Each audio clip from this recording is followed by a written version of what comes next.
I never saw a man meet death with finer courage. Don't let her stay in there too long.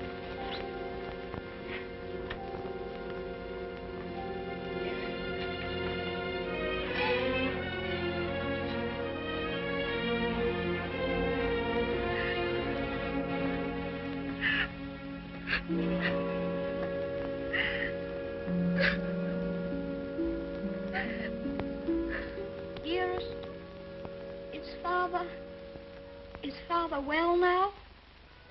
Yes, dear. He's well. He's quite well. But we have no one left now but each other. No one at all. My baby.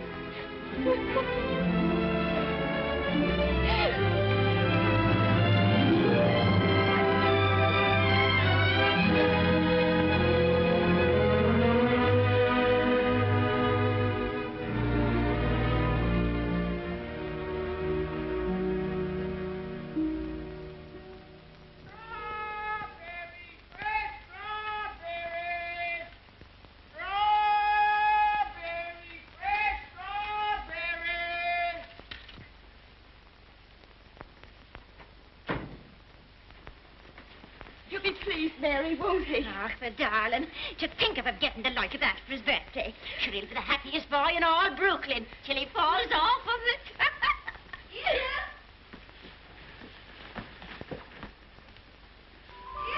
All right, Betty. Oh, dearest. Look. Mary's brother, Michael, has made it for me. And Mary's given me this book. It's The Adventures of Robin Hood and His Merry Men. Listen. Back varlets, touch maid Marian at your peril. However many you be, I defy you all. See, dearest, you're maid Marian, and I'm Robin Hood. They crowd around you. I'll never leave your side, however many there are. Oh. Now, dearest, you cry out, help me, Robin Hood. Help me, Robin Hood. Help. Varlets, no, I'm good. Oh. Help. There. Oh. Isn't that? You like it? Oh, my. Of all the events in my life, this is the most magnificent. Do you really like it, darling? It's what you wanted? It's exactly what I wanted. Oh, I do hope it is. Only you will be careful, won't you, and not let it run away with you or anything. I suppose I'm about the safest bicycle rider in the whole of Brooklyn. Do you mind that now, huh?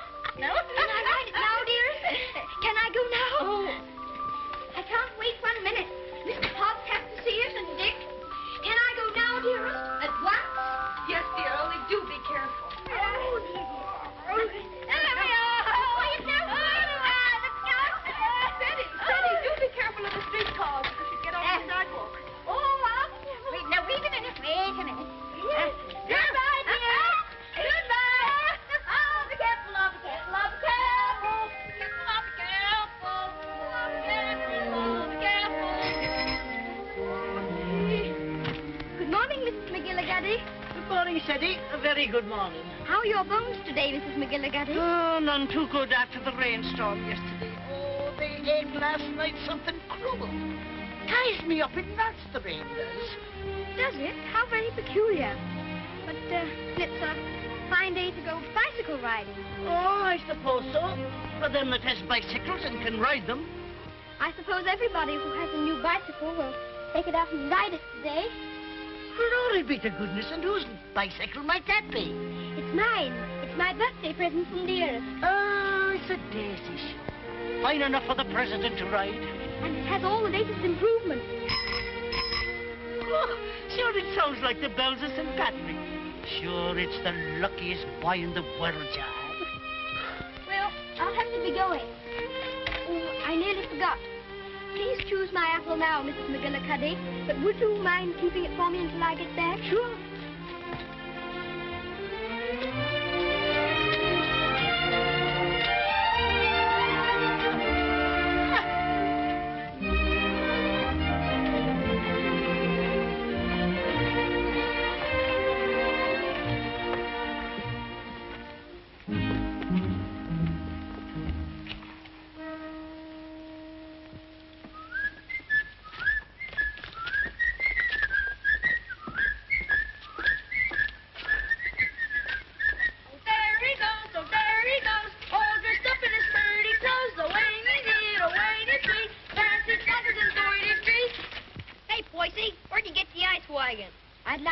ride, please. Give us a little ride, will you, Bub? I'm sorry, no. Scared I'll get it dirty? No, but I'd rather ride it myself. Hey, English, when'd you get back from dear old London? I'm not English. I'm an American. Now, where'd you get that kind of gab? My father was English, if it's any of your affair. Ooh, does your mother know you're out? Don't you dare talk about my mother. Mama's pet, Mama's pet, Mama's I think you'd better take your hand off that wheel. Want to make anything out of it? I want to make you get out of the way. You don't dast, you sissy cat.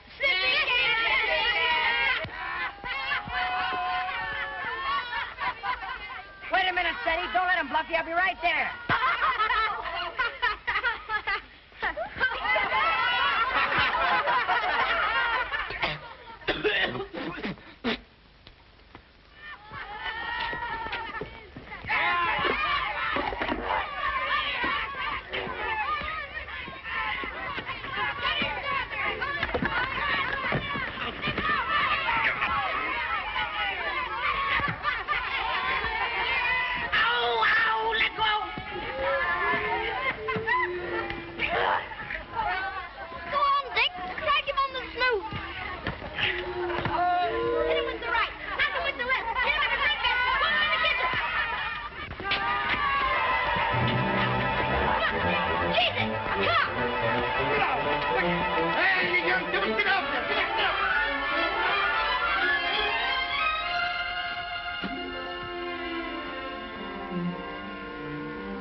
Why couldn't that copper leave us alone? We had him licked.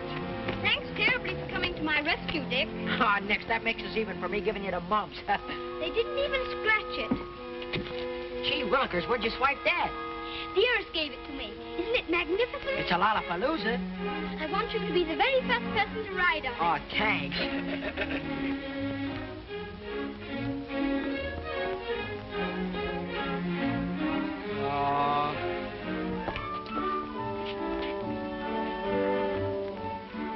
Thank you very much for your assistance, Mr. O'Brien. It's a pleasure, Freddie, my lad. Of course, I think we might have won anyway.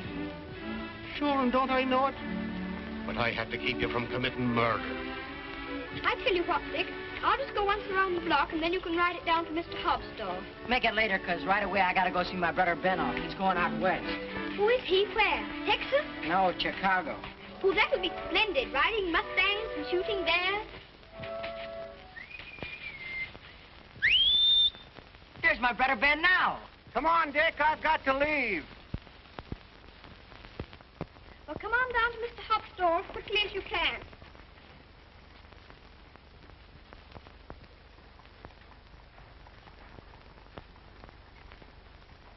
What do you say to a little birthday party? Ginger pop and cookies and some candy. That would be perfect, Mr. Hobbs. Only, Only? well, Dick's coming very soon. And I was thinking, if we could wait. I guess there'll be enough to go around. There's a lump coming, I think. Quite a big one. What are you reading, Mr. Hobbs? That's the way they go on now. British aristocracy. I've got no use for 'em. Earls and marquises going around as if they was lords of creation, wearing their coronets. Did you ever know any marquises, Mr. Hobbs? Or earls? I should say not.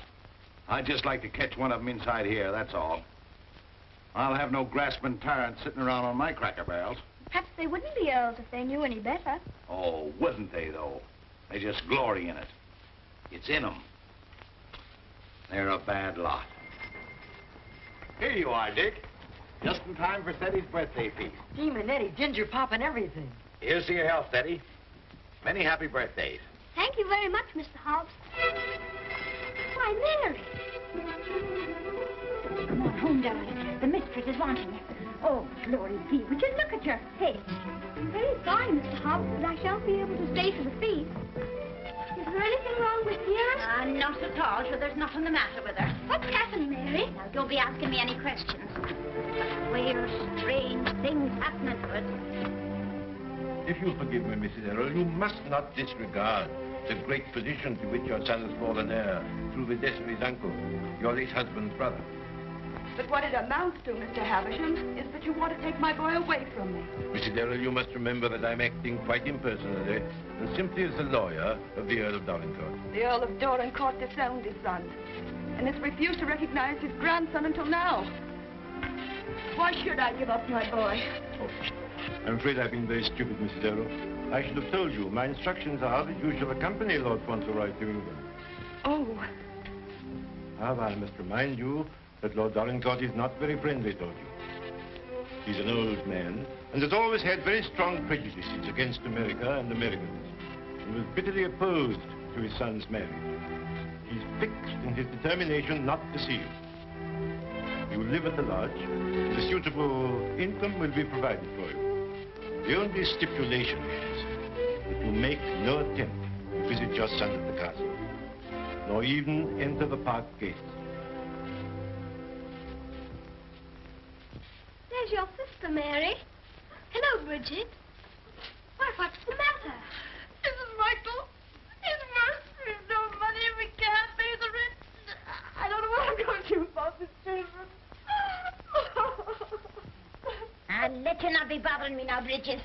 I've more important things to attend to.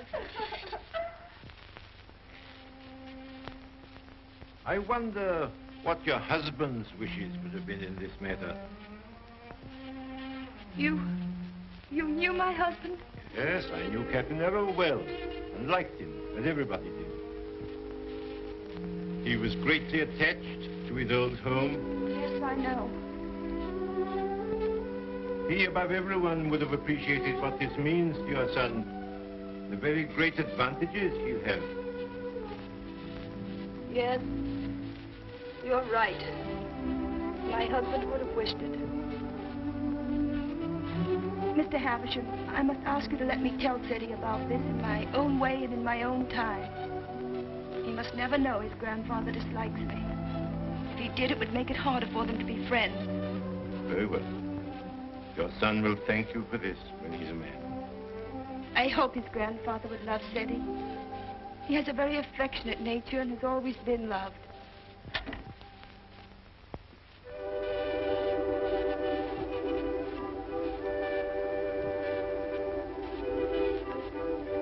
This is Mr. Havisham, dear, whom your grandfather has sent to see us, all the way from England. How do you do, sir? So this is little Lord Fauntleroy.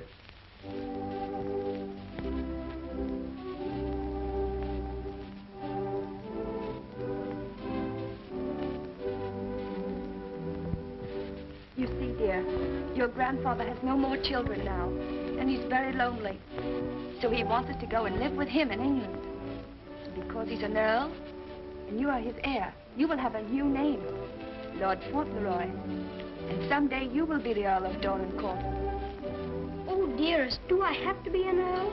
None of the boys are earls. Can't I not be one? I'm afraid it can't be helped, dear. Just think, dear. Soon we'll be starting for England. Do we have to go to England, dearest? I'd much rather not. Oh, what will Mr. Hobbs say? Anything else, ma'am? How much is your table butter? 13 cents a pound, ma'am. 13? Why, the last I bought was only 12.5 cents. That must have been last month. It's 13 today. Oh, indeed. Well, never mind the butter. Heavens and earth, if prices go any higher, we'll all starve to death. Nay. Good day, ma'am. Hello, Sadie. What's the matter? Mr. Hobbs, do you remember what we were talking about yesterday morning?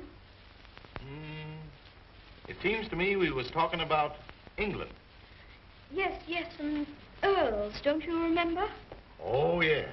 We did touch them up a little. That's all. You said you wouldn't have them sitting around on your cracker barrels. So I did. And I meant it, too.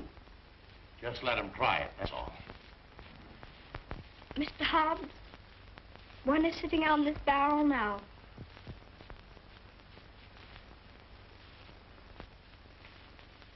What? Yes, I am one. Or I'm going to be. I won't deceive you, Mr. Hobbs. It's the heat.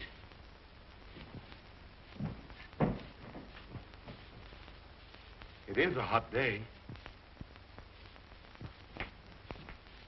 How do you feel? Got any pain? Thank you, I'm all right. I'm sorry to say it's true, Mr. Hobbs. Mr. Havisham, he's a lawyer, came all the way from England to tell us about it. My grandfather sent him. Who is your grandfather? I couldn't very easily remember it, so I wrote it down. John Arthur Mullenix Errol, Earl of Dorincourt. That's his name, and he lives in a castle. 2 or 3 castles, I think. All his sons have died now. That's why I shall be an earl. Now I'm Lord Fauntleroy. Well, I'll be jiggered. One of us has got a sunstroke. Oh, no, we haven't. We'll have to make the best of it, Mr. Hobbs. What did you say your name was? Cedric Errol, Lord Fauntleroy. Well, I am jiggered. Well, you always did talk more English than American. You think there's no getting out of it? I'm afraid not, Mr. Hobbs. Dear says that Father would wish me to do it. But if I have to be an earl, I can try to be a good one. I'm not going to be a tyrant, Mr. Hobbs. And if there's ever to be another war with America, I shall try and stop it.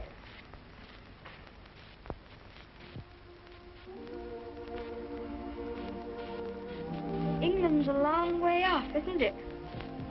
It's across the Atlantic Ocean. That's the worst of it. Perhaps I shan't see you for a long time. I don't like to think about that, Mr. Hobbs. Well, the best of friends must part.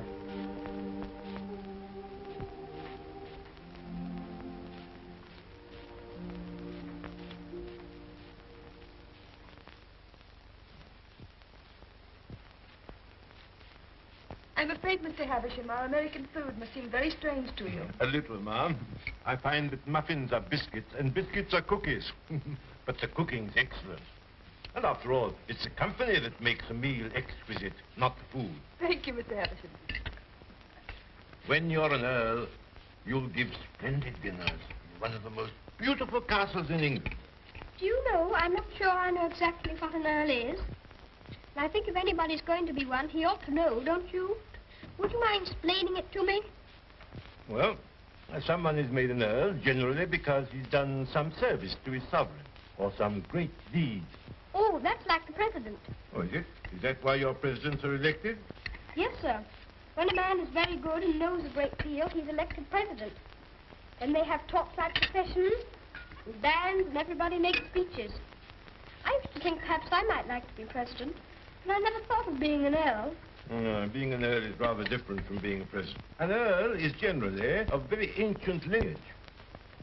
What's that? Very old family. Extremely old. Oh, that's like the apple woman. 100, I should think. She's of such ancient lineage, it'll surprise you how she can stand up. And the rain makes it worse. The first Earl of Dorincourt was created an earl hundreds of years ago. Well, well, that was a long time ago, wasn't it, dear? Many earls have been very brave men and have fought in great battles. I should like to do that myself. My father was a soldier and a very brave man, as brave as George Washington. I'm glad earls are brave. That's a great fountain.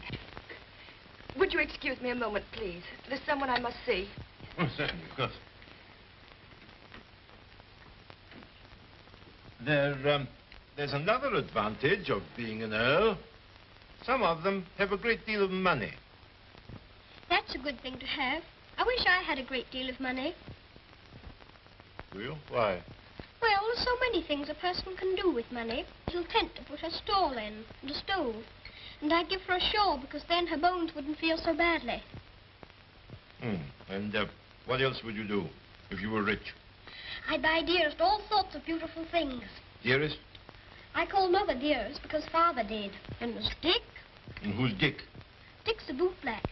I'd buy him some new cloths and brushes and a new sign and start him out fair. He says that's all he wants, is to start out fair. Is there anything else? Well, I think Mr. Hobbs would like a gold watch and chain. But what would you get just for yourself if you were rich? Isn't there one particular thing you've dreamed of having? Yes. A pony. But I suppose that would be too much to even dream about. I'm so sorry.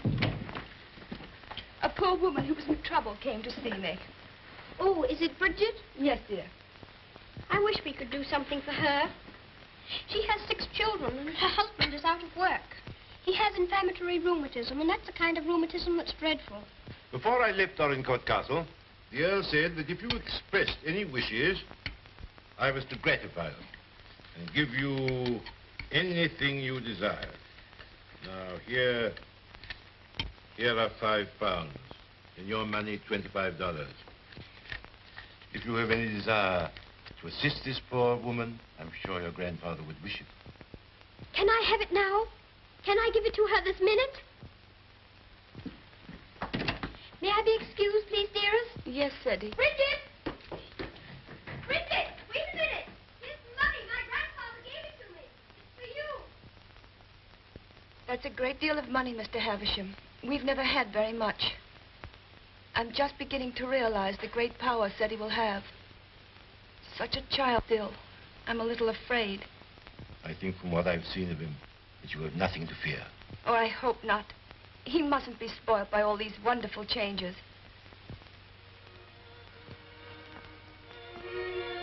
She cried. She said she was crying for joy. I never saw anyone cry for joy before. My grandfather must be a very good man. It's more agreeabler being an earl than I thought it was going to be. In fact, I'm almost quite glad I'm going to be one.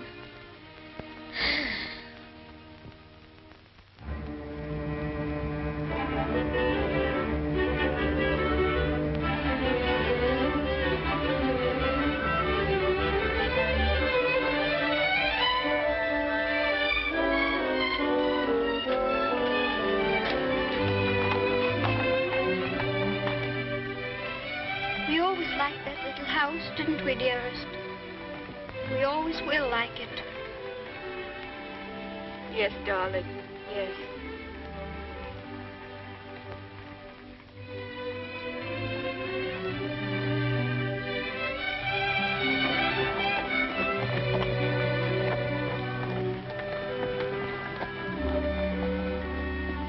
I've come to say goodbye. I have to go to England to be a lord, and I shouldn't like to have your bones on my mind every time it rains. Oh, bless your dear little heart. With all your kindness to me, the Bones is as quiet as anything. Can I give you a kiss for that? Of course.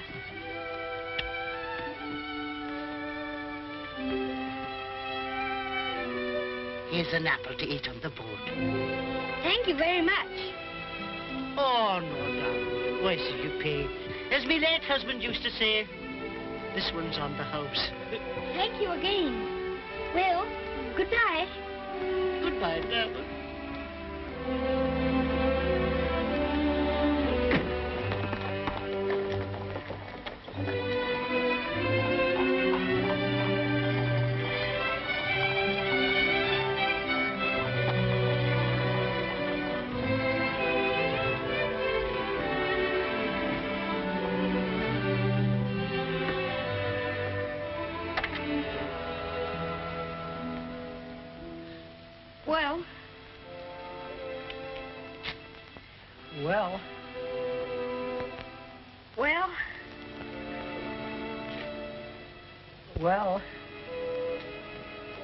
Well, goodbye. I hope trade will be good. Gee, if trade gets any better, I'll be rolling around in diamonds and pearls. That would be splendid, wouldn't it? I hope you have every sort of luck and happiness. Thanks, same to you, and I hope you think about us sometime when you're way over there, they say, on foreign soil. I'll think about you all the time, and I'll write to you, and you must write to me. Here's where you send your letter. Gee, I wish you wasn't going away. Thanks, mister, for all the swell things you've done for him. He certainly deserves it. He's a game little kid. Gee, I almost forgot. Yeah, I bought this for you. It's a handkerchief. You can use it when you get among them swells. Oh, Dick, it's beautiful. It's extraordinary. I'll use it always. Thank you, Dick. Thank you very much. Well, goodbye. Well, goodbye.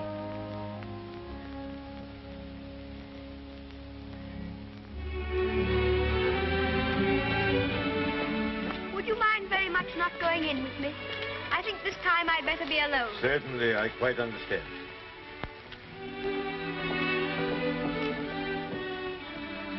This is for you, Mr. Hobbs.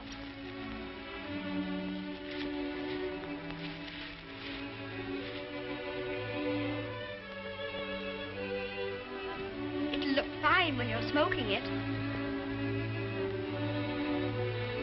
Why, Sadie, that's just what I wanted for a long time. This is my real present, Mr. Hobbs.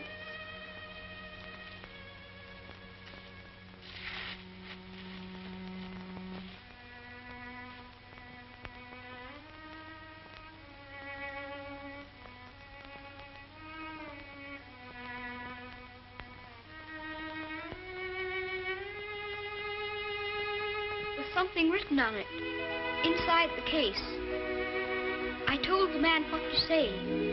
You read it.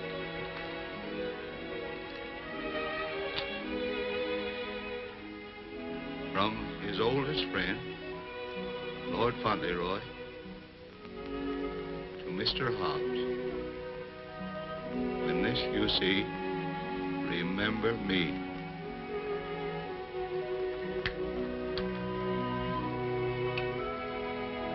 When this you see, remember me. I don't want you to forget me. Oh, I won't forget you. Don't you go and forget me when you go over there amongst those British aristocracy. I shouldn't forget you, whoever I was among. I hope you'll come to see me. Perhaps my grandfather will write and invite you. You wouldn't mind him being an earl, would you? I mean, you wouldn't stay away just because he was one. Oh, I'll come and see you. I won't be able to help myself.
Castle, dearest? No, this is Court Lodge, where you're...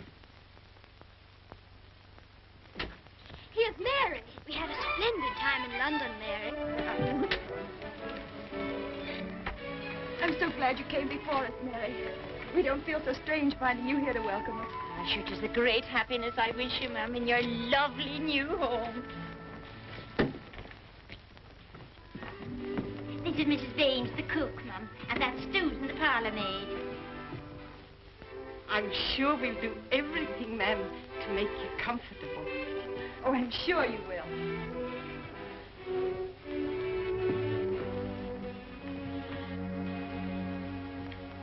I must say goodbye. The carriage is waiting to take me to the castle. I must tell the Earl of your safe arrival. He needn't go tonight. I'd so like to have him with me my first night here. No, I'm sure Dorincourt won't expect his grandson tonight. Tomorrow will be time enough. I dread so to tell him that we're not going to live together anymore. I'm a coward, I know. Putting it off so long, but it's the most difficult, the most cruel thing I've ever had to do.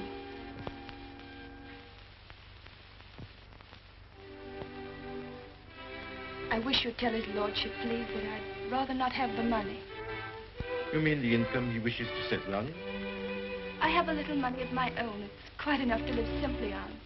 I must accept the house, of course, because that makes it possible for me to be near Seti.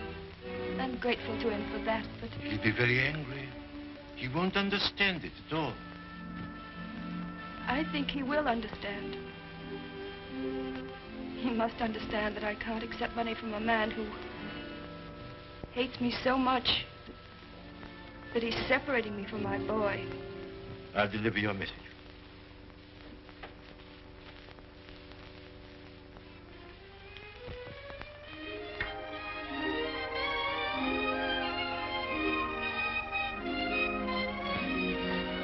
I think it's beautiful here. Don't you, dearest?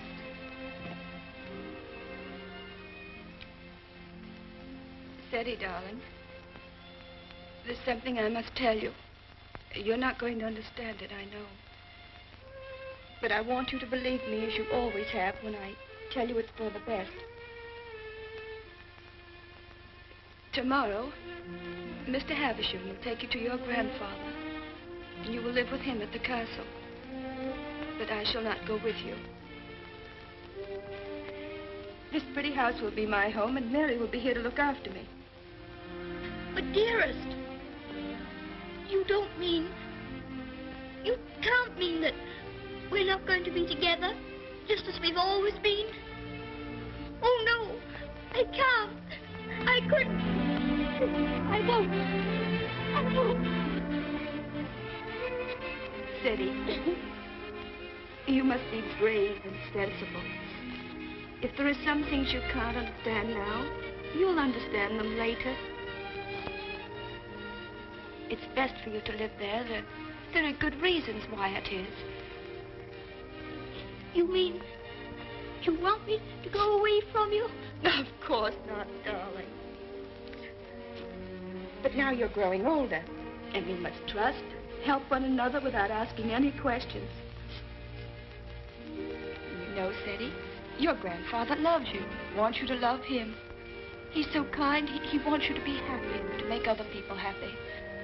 But, dearest, I can't be happy without you. But you won't be without me all the time. I'm not far from the castle here. You'll run in and see me every day. You'll love the castle. There'll always be something new and interesting to tell me. And I'll have things to tell you. Oh, Seti, we'll have such good times together.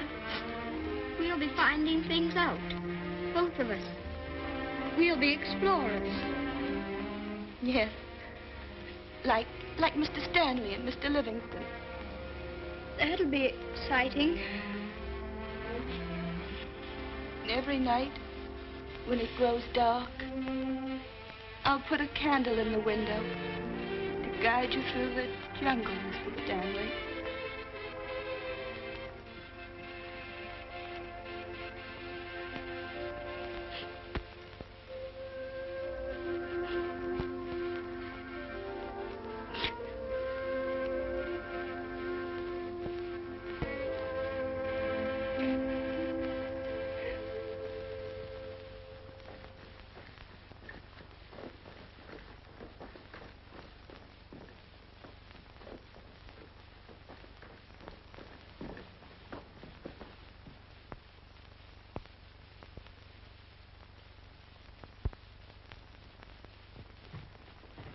Ah, Newick.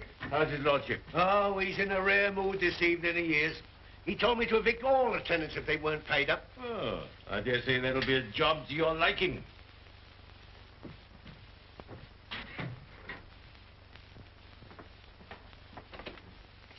Oh, sir.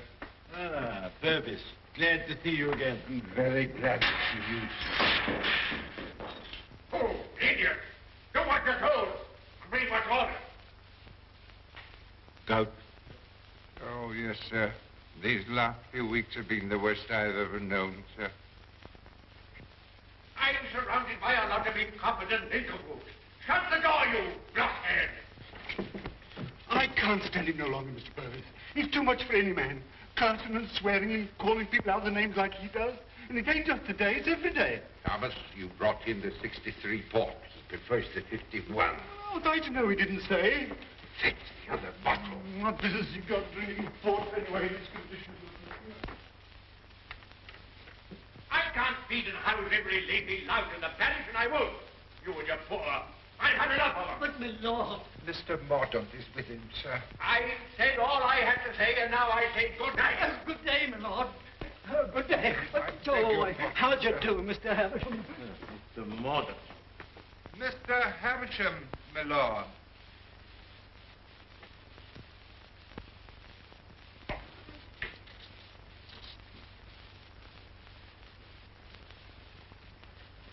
Well, Havisham. Lord? Come back, have you? Put that cushion right for me, will you? I careful.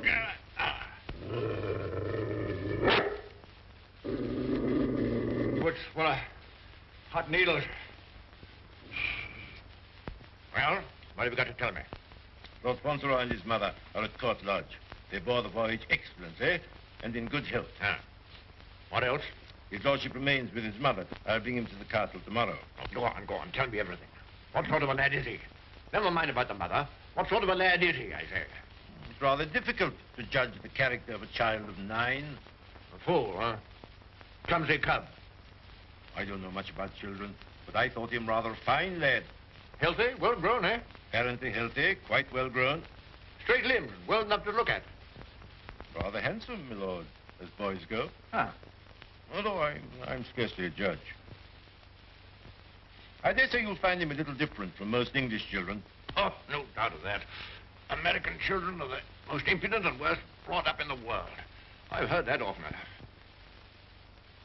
In his case, I would hardly call it impudence. The difference is, I think, that he's lived more with older people than with children. And I should call it a mixture of maturity and childishness. Exactly. Beastly, impudent, bad manners. That's what it is. I have a message to deliver from Mrs. Errol. I want none of her messages. The less I hear of her, the better. But this is rather an important one. She prefers not to accept the income you propose to settle on her. What's that? What do you say? She says it's not necessary. That is, the relations between you are not friendly. Not friendly? I should say they were not friendly. Mercenary, sharp-voiced American. Lord, you could hardly call her mercenary. She's asked for nothing. Ah, all done for effect. She thinks she can wheedle me into seeing her. Thinks I shall admire her spirit, but I don't.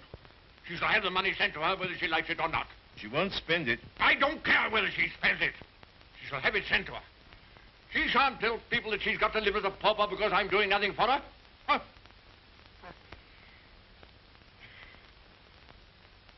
I suppose she's poisoning the boy's mind against me, too. No. I have another message that'll prove to you she's not done that. I won't care.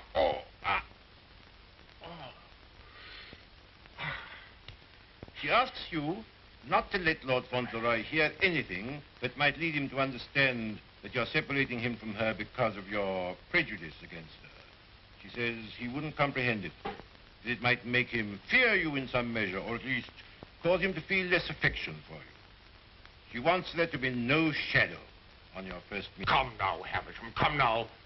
You don't mean the mother hasn't told him? Not a word, my lord. Nothing has been said to the boy to give him the slightest doubt of your perfection. She's prepared to believe you the most amiable and affectionate of grandparents. In fact, he already regards you as a wonder of generosity.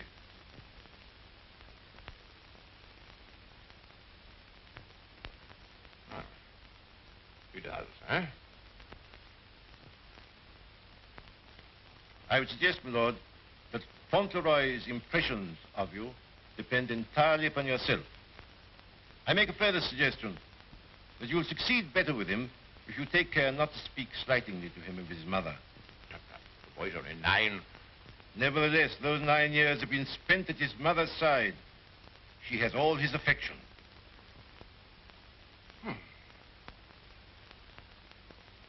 So he thinks me generous, eh?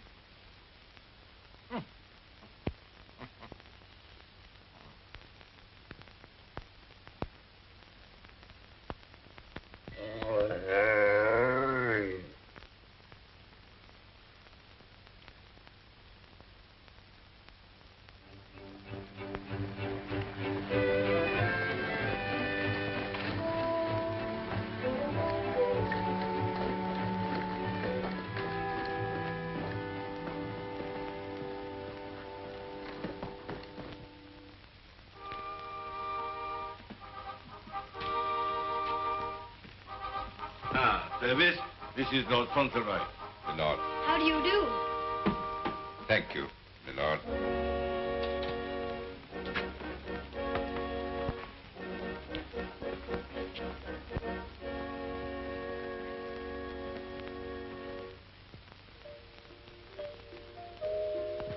My lord.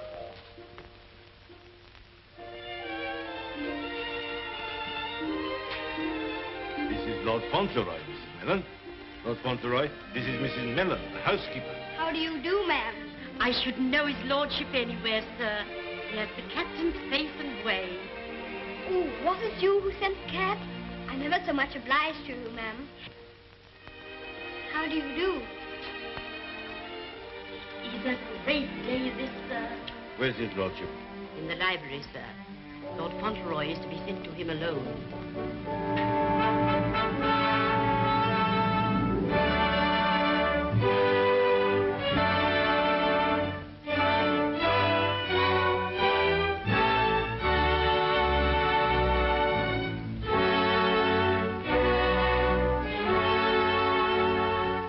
Lord Fauntleroy, my lord.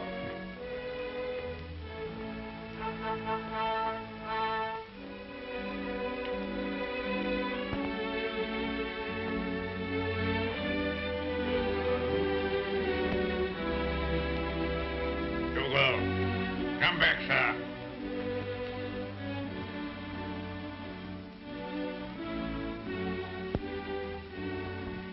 How do you do, sir?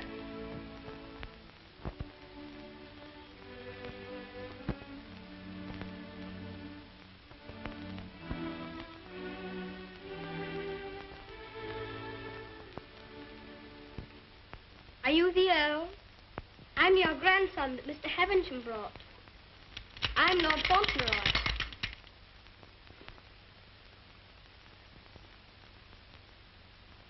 I hope you are quite well. I'm very glad to see you. Ah, you're glad to see me, are you? Yes, very.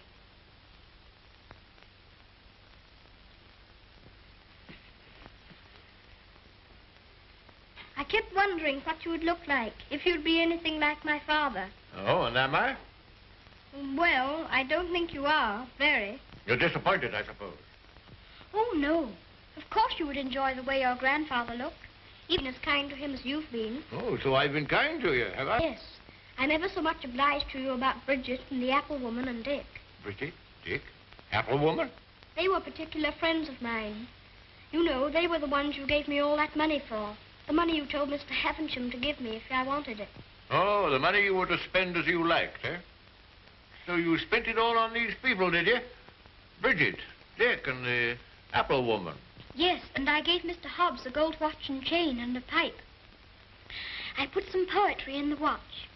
It was, "When this you see, remember me." I'm going to miss Mr. Hobbs very much. Who is Mr. Hobbs? He was our grocer. Fancy vegetables and groceries, you know. He's my closest friend. Mr. Hobbs is a very clever man. Do you know he can recite the Declaration of Independence right through? Oh. What's the matter? I just remembered you might not like to hear about the Declaration of Independence. I forgot you were an Englishman. Huh? You forgot you were English too, didn't you? Oh, no, I'm an American. You are English. Your father was an Englishman. I was born in America. You have to be an American if you're born in America. You don't... I beg your pardon for predicting you. Mr. Hobbs says that if there's ever to be another war, that I should have to be an American. But I promised him that if there were to be another war, I should try to stop it. You would? Dinner is served, my lord. Now, be careful, man. Be careful. Careful, man, careful. Oh. Would you like me to help you? You can lean on me, you know. Once when Mr. Hobbs hurt his foot with the potato barrel falling on it, he used to lean on me. You think you could do it? I think I could. I'm very strong. I'm 9, you know. You lean on your stick on one side and on me on the other. Well, you may try. Just lean on me. I'll walk very slowly. Don't be afraid of leaning on me. I'm all right, if it isn't a very long way. You see that old fellow in red velvet? He was the 10th Earl of Dorincourt.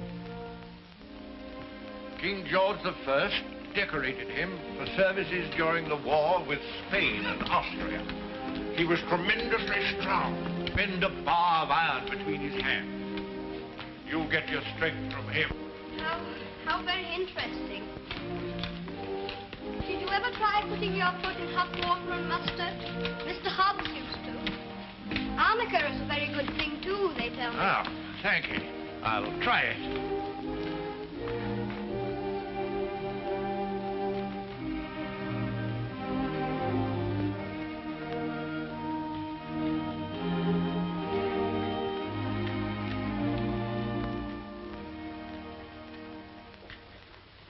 It is warm, isn't it? A person can't help getting warm in the summertime. Great heaven! What's that? It's a present from Dick. Isn't it beautiful? When this I see, I shall always remember Dick. Yes, I should think you would. It'd be difficult to forget him.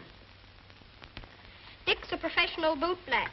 You'd like him. He's so square. Square? He wouldn't cheat anyone or hit a boy under his size. Huh? Very praised were they. Thank you.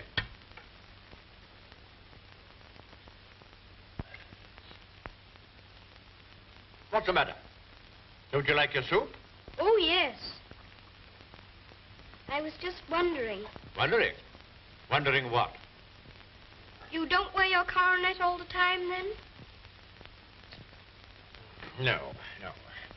It doesn't become me. Mr. Hobbs said you wore it all the time. But after he thought it over, he said he thought you must take it off sometimes to put your hat on. Yes, I take it off occasionally.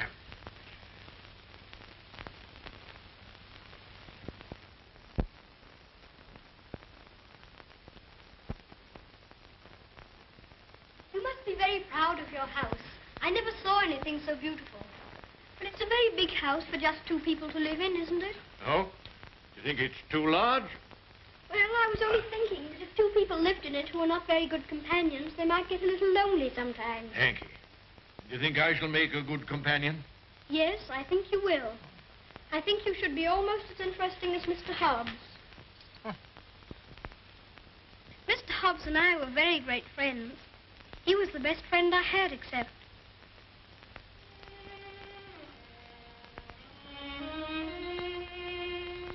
Fauntleroy, what are you thinking of? I was thinking of Dearest. Who is Dearest? She is my mother.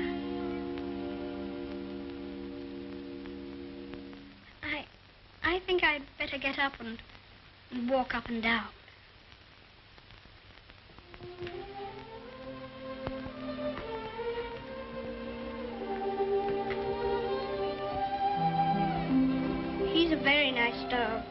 He's my friend. He knows how I feel. How do you feel?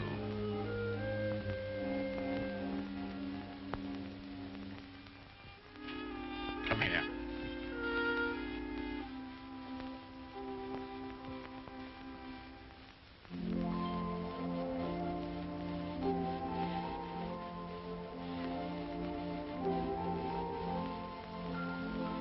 You see, I never was away from my own house before. It makes a person feel a strange feeling when he has to stay all night in another person's castle instead of his own house. But Dearest is not very far away from me. She told me to remember that. And after all, I'm 9, you know. And I can look at the picture she gave me. Look, you press the spring and it opens, and there she is.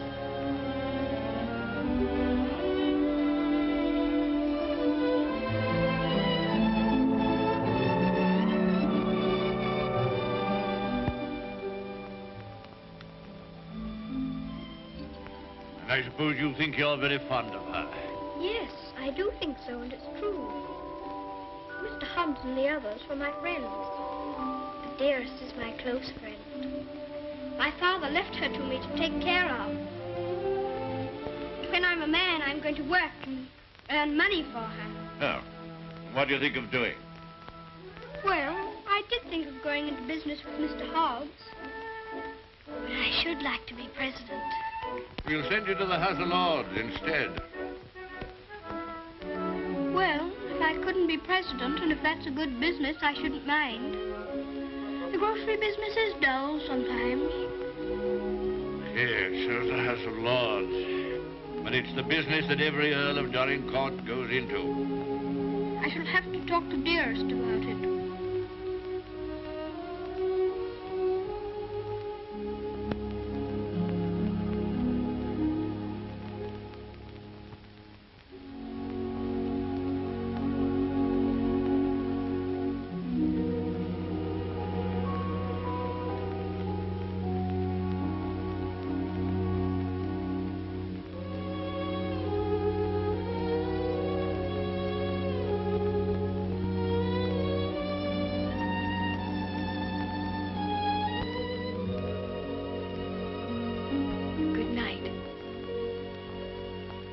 Keep you all the night.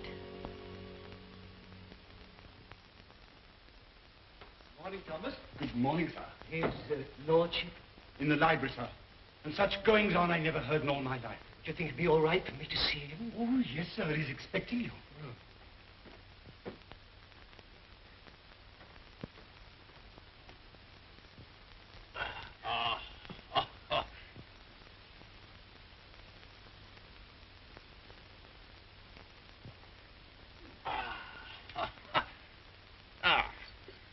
Morning, Mordaunt. Found a new employment, you see. Any good at marbles, Mordaunt?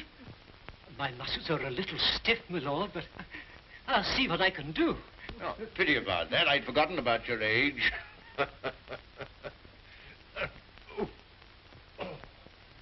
This is the new Lord Fauntleroy.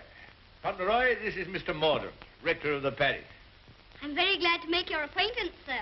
I'm delighted to make your acquaintance, Lord Fauntleroy. Well, what is it this morning, Mordaunt? Who's in trouble now? It's one of your tenants, my lord. Higgins of Edge Farm. Uric has told him that if he doesn't pay the rent, he must leave the place. He's a bad tenant. Always behind, Uric tells me. He's devoted to his wife and children. If the farm is taken from him, they may literally starve. That's like Michael. Huh? I forgot we had a philanthropist here. Come here. What will you do in this case? Well, if I were very rich, I should let him stay and give him things for his children. Nonsense. You're Lord Fauntleroy. Time you learn to deal with these situations. You can write, can't you? Yes, but not very well. Well, go over to the desk and write Newick his orders.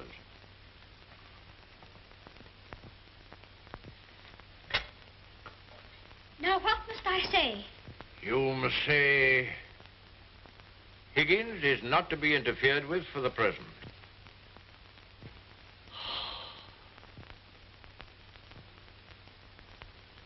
And sign it Fauntleroy.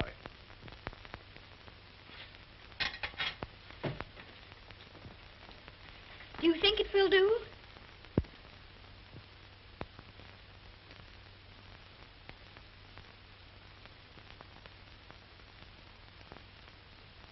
Yes. Higgins will find it entirely satisfactory. Mr. Hobbs always signed his letters that way, and I thought I'd better say please. Is that exactly the right way to spell interfered? Well, it's not exactly the way it's spelled in the dictionary, but... I was afraid of that. Yes, Higgins won't complain of the spelling. I think you must be the best person in the whole world. Don't you, Mr. Mordaunt? I shall write and tell Mr. Hobbs. Oh, what'll you tell him? I shall tell him I think you're the kindest man I ever heard of, and that you're always thinking of other people and making them happy, and that I hope when I grow up I shall be just like you. Just like me. There you are, Morden. Take that with you. I will indeed. This is good news. Thank you, my lord. Oh, don't thank me. Thank Fauntleroy. Thank you. Goodbye, sir. Goodbye.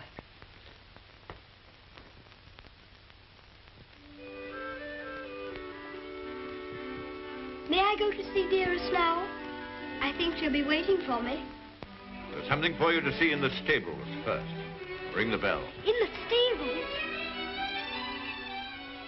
If you please, I'm very much obliged, but I think I'd better see it tomorrow. She'll be expecting me all the time. Ah, very well. We'll order the carriage. And you don't care to see what's in the stables? Oh, I do, I do. Oh, it doesn't matter. It's only a pony. Pony? Whose pony is it? Yours? Mine. Yes. Oh, I never thought I'd have a pony. I never thought that. How glad dearest will be. You give me everything, don't you? Wouldn't you like to see it? Of course I want to see it. I want to see it so much I can hardly wait. But I'm afraid there isn't time. You must see your mother this afternoon. You can't put it off till tomorrow? Why, she's been thinking about me all morning, and I've been thinking about her. Oh, you have you? I'll ring the bell.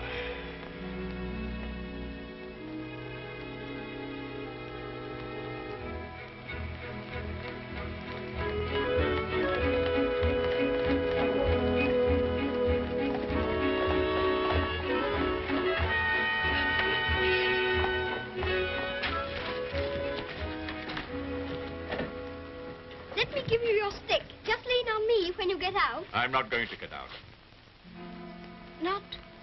Not to see dearest? Dearest will excuse me. Go and tell her that not even your new pony would keep you away.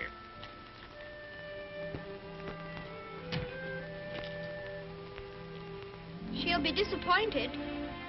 She'll want to see very much. I'm afraid not. The carriage will call for you as we come back. Drive on, Jeffries.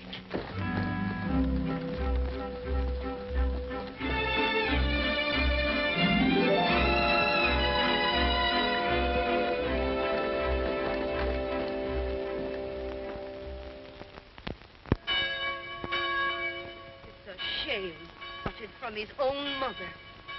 Cook at Court Lodge was telling Sarah she'd never have worked for a sweeter lady, Mrs. Errol. The letter was written by the little gentleman his own self, signed with his name to. Fauntleroy, as large as life. The little precious. Aye, that's the mother. Pretty young thing, too. Good morning, ma'am. Good morning. God bless you, ma'am. Thank you. Good morning, ma'am. Good morning. It's his lordship coming to services. That's a new notion.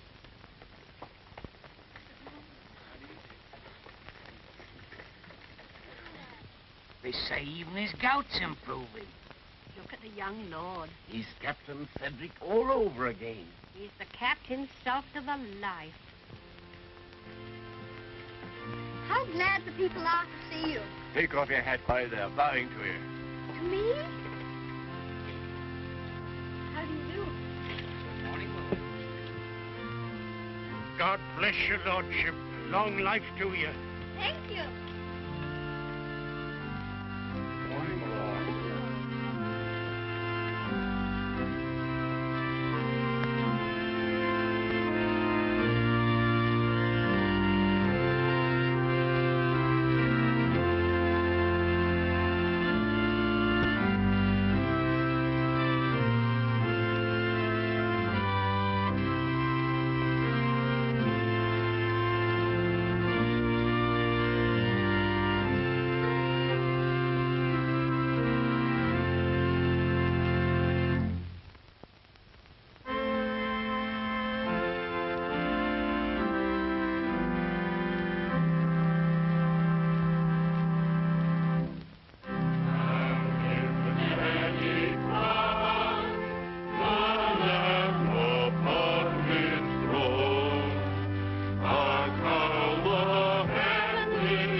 Oh, is this Mr. Higgins? Yes, I suppose he's come to have a look at his new landlord. Yes, my lord. I understand his young lordship was kind enough to speak for me, and I thought I'd like to say a word of thanks. I've got a great deal to thank your lordship for. Oh, I only wrote the letter. It was my grandfather who did it. You know how good he always is to people. Is Mrs. Higgins well now? Yes, your lordship. The missus is better since the trouble was took off her mind. My grandfather was very sorry about your children having the scarlet fever. You see, Higgins, you people have all been mistaken about me. Lord Fauntleroy understands me. If you want a little reliable information on the subject of my character, apply to him. Get in the carriage, Fauntleroy.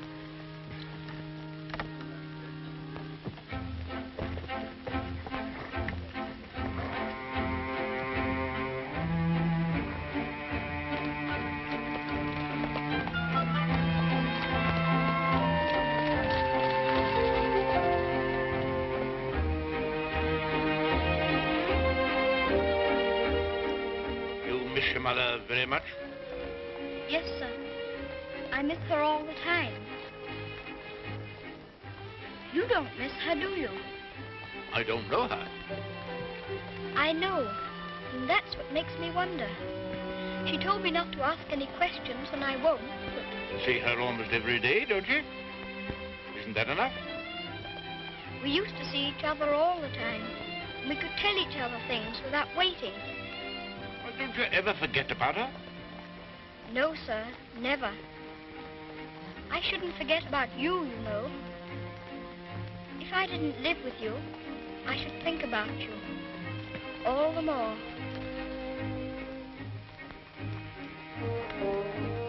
On my word, I believe you would.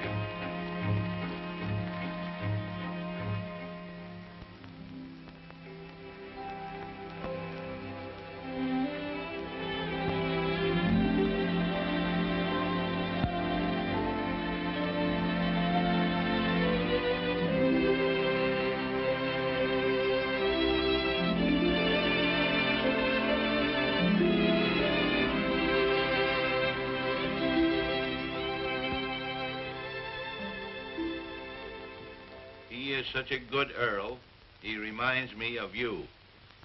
He is a universal favorite. Well, reminds me of you. Think of that now. He's known this earl only a little while, and we was lifetime acquaintances. I don't know as I want him to be reminded of me by this earl. They've been using influence on him, I bet you. You're right. They got twisty ways, those aristocrats. They'd wheedle their little finger around your heart as soon as look at you. All for their own purposes, mind. It's a pity they're making an oil out of him. Yeah. He would have been a shining light in the grocer business. A shining light. Do you know any particulars about that stuff like castles and oils? No, not much. Except they're haughty and mean. Sure is a Jim Dandy letter he wrote. Almost as good as seeing him. Only it ain't, of course. Oh, he was a plum daisy of a kid. I bet you sometimes he wishes he was back here. I do. You lonely? Oh, not so bad. Where you living now? Oh, me and two other fellas, we got a room in a lodging house. The other two fellas, they get drunk and fighting, but it's cheap. Oh, that's no sort of a place for a lad like you to be living. Now, look here. I got a clean, dry loft over my stable, and there's an old bed you can have. Why don't you come here and stay? Won't cost you a cent. Gee, do you mean that, Mr. Hobbs? Well, certainly I do. Yahoo! Gee, Mr. Hobbs, talking about oils, you ain't no oil, you're a prince. Oh, sure.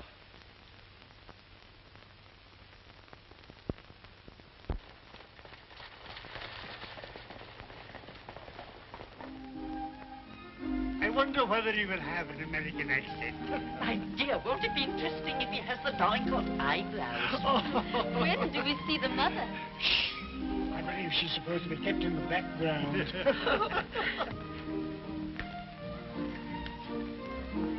Well, Marmaduke, is this the boy? Yes, Constantia, this is the boy. Fauntleroy, this is your great aunt, Lady Lorridale. How do you do, great aunt? How do you do, young man? You're like your father. I loved him more than most people in this wicked world. Oh, did you know my father? Know him, of course I do. Oh, then you must meet dearest. She will enormously like to talk to you about him. You see, I was the only one she could talk about him to who knew him. And I was so small when he... Yes, Fauntleroy, this is your great-uncle, Sir Harry Lorridale. How do you do, sir? Here you're fond of horses. I confess to you, Constantia, that what you'll probably see for yourself. There's a risk of my becoming rather an old fool about him. Becoming? By the way, the mother, what does she think of you? I don't know. I haven't asked her. You must come over to Lorridale Park one day and see us. There are some new cocker puppies in the kennels. You shall have your pick. Oh, thank you very much indeed, Uncle. Only Dougal might be offended. You see, he's very fond of me, and I really shouldn't like to hurt his feelings. Hurt his feelings. That's a good one. Did you hear that, Connor?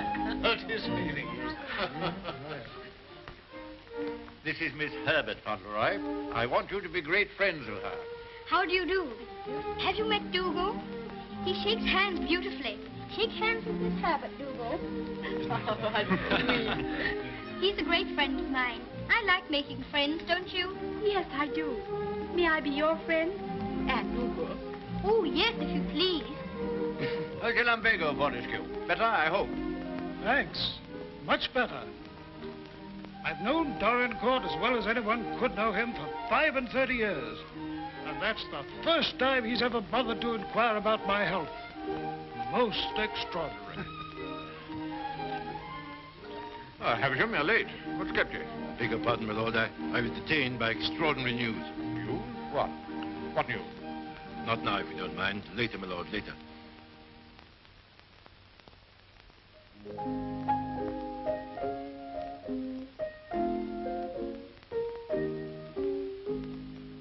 The young May moon is beaming, love. The glowworm's lamp is gleaming, love. How sweet to roam through Mona's grove, while the drowsy world is dreaming, love.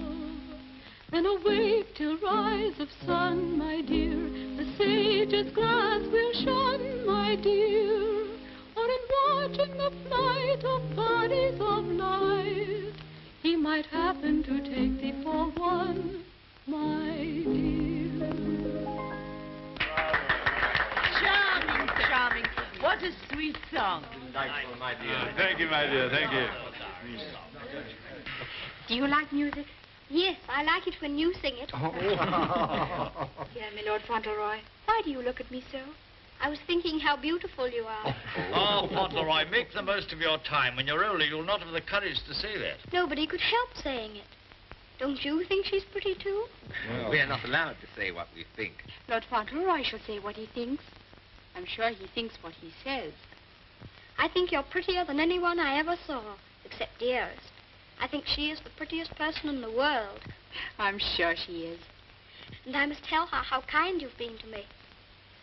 I never was at a party before, and I've enjoyed myself so much. Oh, I beg your pardon.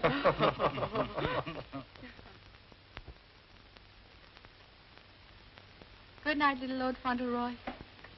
Keep well. Thank you very much.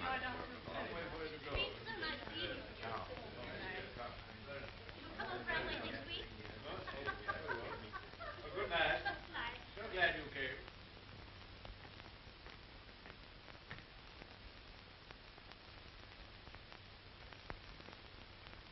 Well, Havisham, what the world's the matter? Something serious must have happened to make you behave like this. What is it? It's bad news. The very worst of news, my lord.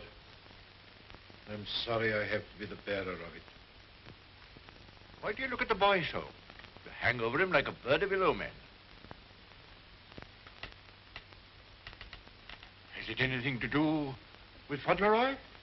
My lord, I waste no words. My news has everything to do with him. If we're to believe it, it's not Lord Fauntleroy who lies asleep before us, but only the son of Captain Errol. The present Lord Fauntleroy is the son of your boy Bevis, and at this moment is in a lodging house in London. What do you mean? You're mad. It's a lie. An abominable lie. If it's a lie, it's painfully like the truth. A woman came to my chambers this morning and told me that she married your son Bevis in London 11 years ago. She showed me the marriage certificate. The child was born shortly after Bevis deserted her and was taken by her to America. Oh, the woman's obviously an imposter. It's a trumped-up fraud. I'm afraid not, my lord. I saw the boy's birth certificate. She's, I'm afraid, a very ignorant person. But she's consulted a lawyer who advises her that her son is, of course, Lord Fauntleroy and the rightful heir. She demands that his claim be immediately acknowledged. I'll protest this to the last. I'll disown Bevis's boy. I'll have nothing to do with him or his mother. You can't disown him, my lord. Nothing we can do can keep the eldest son's child from his inheritance.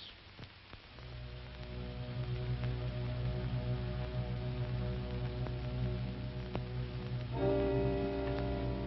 woman you say is an ignorant, vulgar person, eh? She can hardly spell her own name. She's obviously uneducated and openly mercenary. And I objected to his mother. I suppose it's retribution. If anyone had ever told me I could be fond of a child, I wouldn't have believed them. I always detested children. My own more than most. But I'm fond of him. Oddly enough, he's fond of me. You know, Havisham, I'm not popular. I never was. But he's fond of me. Never was afraid of me. Always trusted me. Yes, Havisham. He'd have filled my place better than I filled it. He'd have been an honor to the name. You rang, my lord?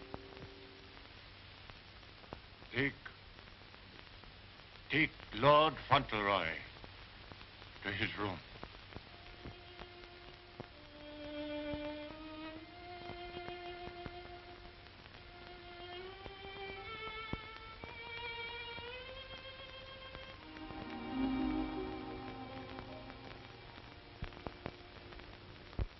What a pity. The boy's a thoroughbred if ever there was one. I suppose you may say it's a judgment on Molyneux. But that boy, the first human being he ever loved. Will Molyneux take the case to the courts, do you think? Can't tell he's obstinate enough. Courts are the devil. You go in with your best suit, buckles on your shoes, and come out as nature made you. Bless my soul, Constantia. Whoever would have dreamed that I'd have felt sorry for the old boy? I wouldn't have minded our having a boy like that, Harry. Yes. Bit of luck for us, old girl, if we had. Huh? I'll tell you one thing. If his little lordship loses his title, the village loses the best friend it has. Aye, that's right. And I'll tell you another thing. It'll drive the Earl mad if this goes wrong for him. Why, he's been so proud of the boy, you'd hardly believe it if you knew him for what he was before. And the new one's no lady, that's sure. Bold-faced thing, that's what she is. The dark-eyed, brazen-faced wench. Is the Earl coming now with Mr. Avisham?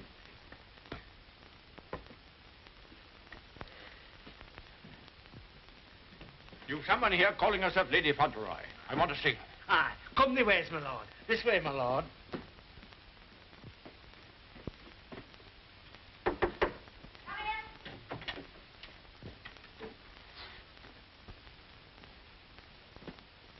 Earl of Dorincourt.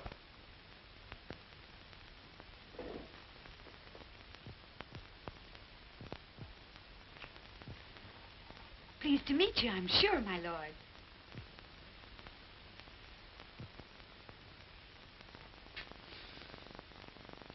Bevis?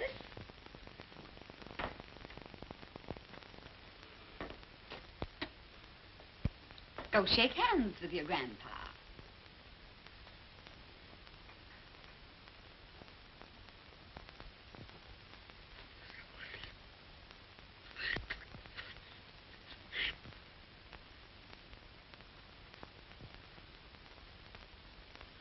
So that's the way you're going to treat your grandson, is it? Ah, you needn't try to look so fierce about it. He's your grandson, all right. Yes, my lord. We have proof of the young gentleman's birth. He is the son of the late Lord Fauntleroy. Allow me to introduce himself. Joshua Snade, at your service. My card. I've already had the pleasure of making Mr. Havisham's acquaintance. Lady Fauntleroy has placed all the evidence in my hands. I can assure you, my lord, it is sufficient to justify her case should it come into court. But may I suggest that we come to an arrangement and settle this matter amicably on a friendly basis? Friendly? Ha! Look at him staring at me as though I was dirt. Me, his own daughter-in-law. Oh, your son Bevis married me, all right. And a fine rotter he was. But he was the father of my boy, and I can prove it. Lady Fauntleroy, please. You may think you can fight me, but a lot of good it'll do you. They don't love you around here, and you know it. I've heard plenty about you and your dirty, snobbish pride. Plenty of pride you'll have when I'm finished with you.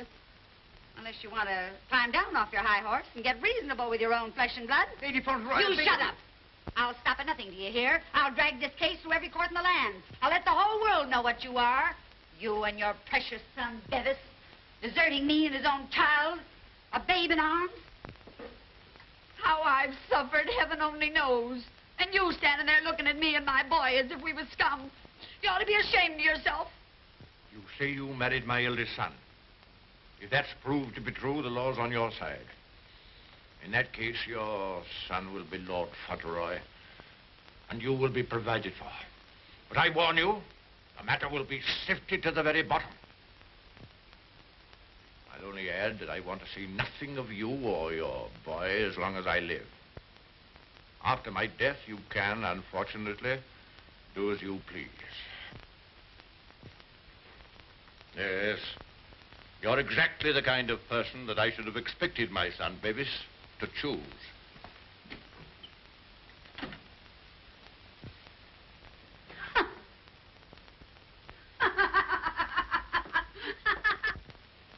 I'm afraid, Dorincourt, there can be no two opinions. At least that's how I see it. You agree, Semple? Yes, I'm afraid we can see it no other way. But it's monstrous. That woman, that boy, are utterly unfit. Alas, the law can take no cognizance of such things. I sympathize, Dorincourt, more than I can say. Sympathize? What's the use of that? If we take it to the courts, you think there can be only one result? I'm afraid so. The birth certificate, everything we have, point the same way. If you take it to court, you'll have the expense and the notoriety, and only, I fear, one possible result. Perhaps the boy won't turn out so badly as you fear. Perhaps you can do something with him. That boy? That oaf?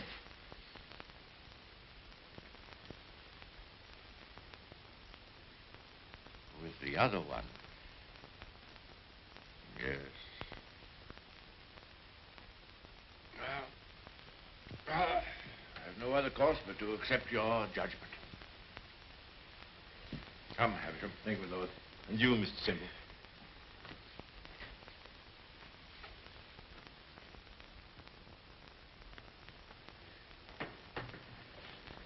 It's the Earl, ma'am. The Earl himself. Show him in.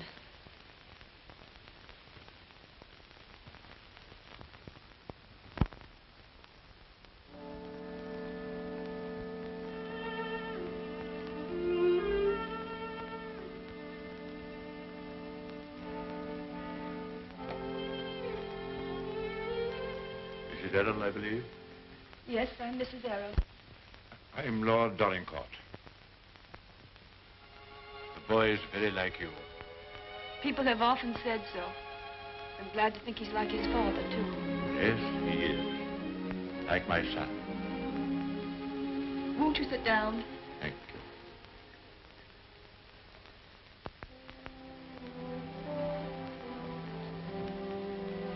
I've come to tell you that I've had the very best, the highest legal opinion. I'm sorry. This outrageous woman and her child. Perhaps she cares for him as much as I care for Seddy, my lord. Her son is Lord Fauntleroy. Mine is not. Yes, I'm afraid you're right. Perhaps you would prefer that Seddy should not be the Earl of Dorincourt. It's a very magnificent thing to be the Earl of Dorincourt, my lord. I know that.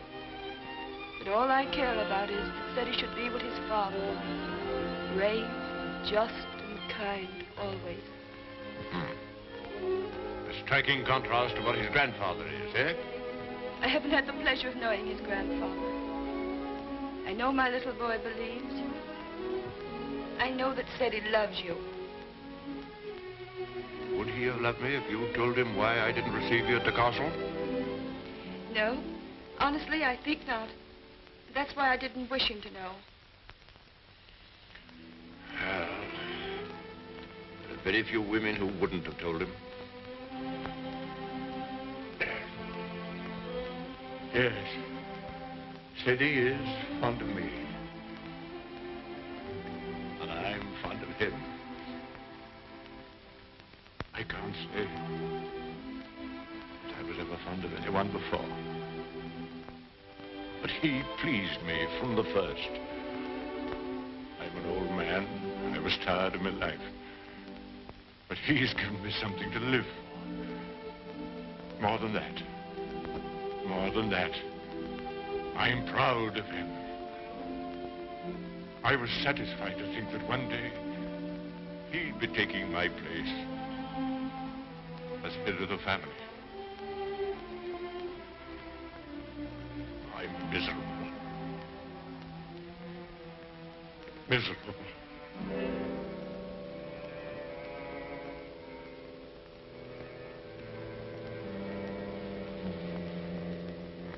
Much troubled, you must be tired.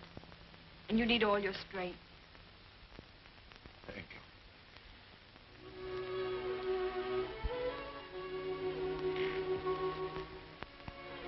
Perhaps it's because I'm miserable that I've come to you.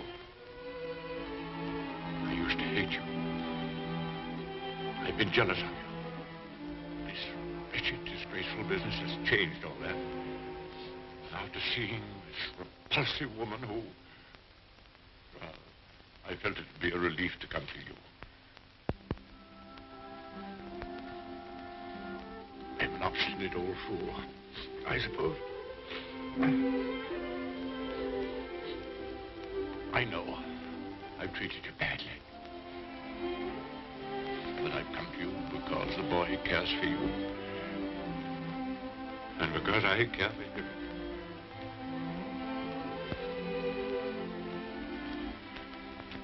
treat me as well as you can. For the boy's sake.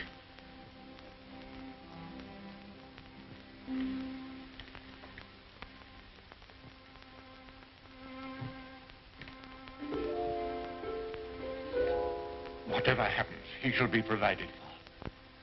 Sadie shall be taken care of now and in the future. Always. Thank you. You like the house? Oh, very much. It's a cheerful room. May I come back again and talk this matter over? As often as you wish.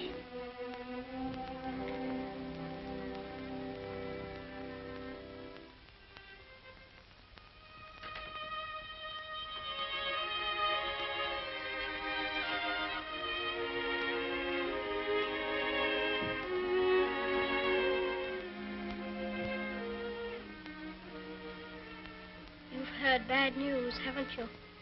Yes. The worst. And I'm not Lord Fauntleroy anymore, am I? No. She's beaten me. Then the other boy, he will have to be your boy now, won't he? Like I was? No. But he'll have to live in the castle if he's Lord Fauntleroy, won't he? Common little brat shall never enter this place in my lifetime. I'll take care of that. Then I can still be your boy, even if I'm not going to be the Earl, just like I was before. My boy. Yes, you'll be my boy as long as I live. And by Jove, sometimes I think you're the only boy I've ever had. Then I don't care about the Earl part at all. I thought, you see, that the one that was going to be the Earl had to be your boy. That I couldn't be. I shall never take anything from you that I can hold for you. Come what may, you shall have all that I can give. All. And dearest, will her house be taken away from her? No. You can take nothing from her. Nothing from either of you. Come. Time to go to sleep.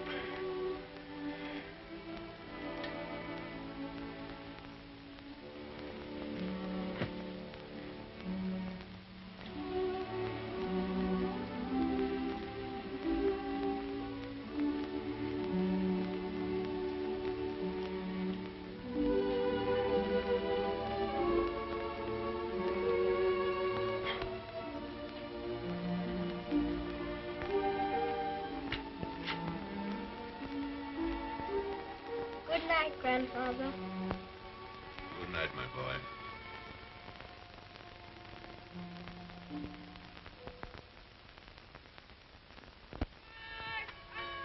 The aged Earl remains secluded in his castle and refuses to have any communication with the rightful heir. Oh, we know that stuff. They've been printing that for the past weeks. Is there anything new about SETI? Yes, here it says, the prospects do not look very bright for the false claimant, Cedric Earl of Brooklyn. Well, I'm jiggered. At last, they've succeeded in robbing him out of being an earl. I thought you was against oils. So I am. Ain't it just like him? Cheating the poor kid out of his rightful estates? Now, what's going to become of him? Well, I know one thing. He done everything in a well for me, and he can always come back here and have half of my shoe shining business. Well, now, I'll tell you, Dick. I'd always had it in my mind that said he would come in with me someday. He'd be a shining light in the grocer business. The new Lady Fauntleroy was formerly an actress. She is said to have played in New York and London. Continued on page 5. Here's a picture of her.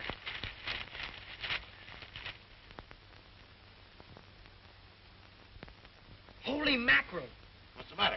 Here, look at this. It's her. Her? She ain't no aristocrat, she ain't. I know her as good as I know you. It's Minna, Ben's wife. Your brother? Sure. You mean it's some kind of hocus pocus? Sure I do. Well, I'm jiggered. She was married before, but I never heard of her having no other kid but Ben's kid.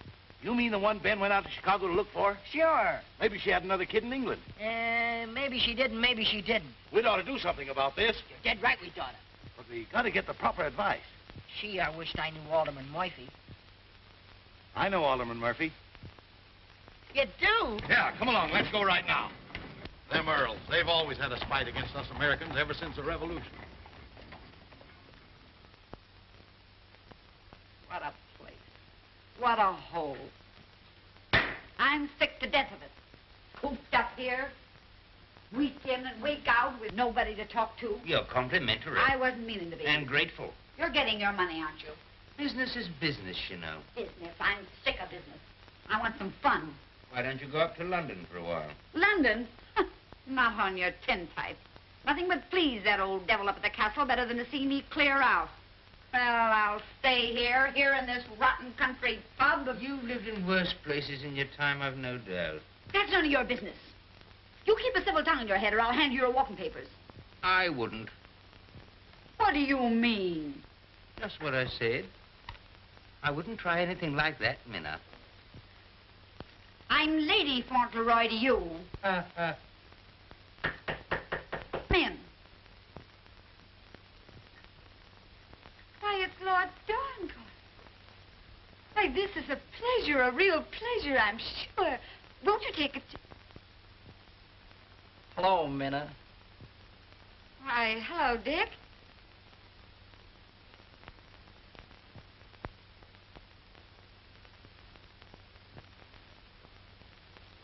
Why, Ben, what are you doing here?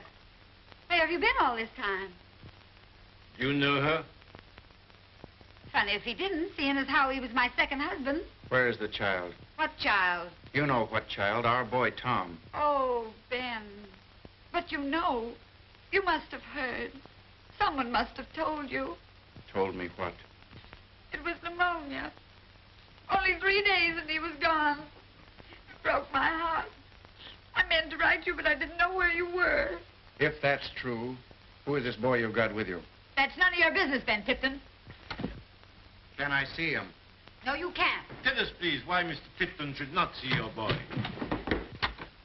Oh, hello, Uncle Dick. Well, I'll be jiggered. Mom, you shut up.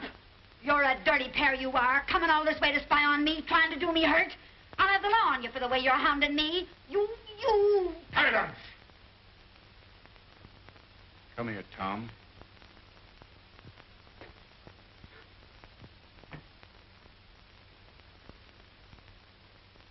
I knew nothing of this, my lord, I assure you. There's a little matter of a forged birth certificate. But I swear to you... Oh, never mind, Havisham. I've had enough of this. Too much. The sooner the pair of you are out of this country, the better. Come on, Havisham. You'll be sorry for this, you will. It's prosecution, that's what it is. It's robbery.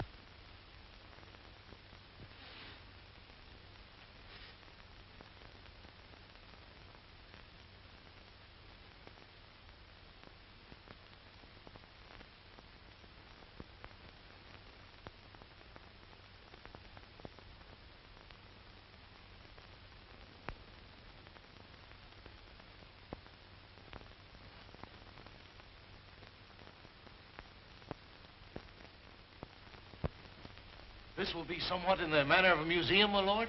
Well, not exactly a museum, Mr. Hobbs. They're portraits of my ancestors. Your ancestors? All of them? I'll be jiggered.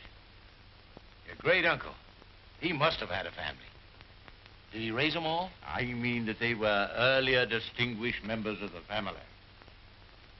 Do you know, Earl, I used to have a very poor opinion of you aristocracy, but I've changed.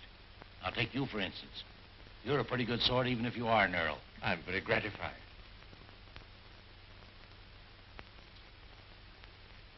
A bit gay, wasn't he? Yes, that's why I have the gout, Mr. Hobbs. Oh. And they was all earls, and said he's going to be one, and own all this. And he'll be worthy of it, Mr. Hobbs. Sure he will. All these earls. You know, I wouldn't have minded being one myself.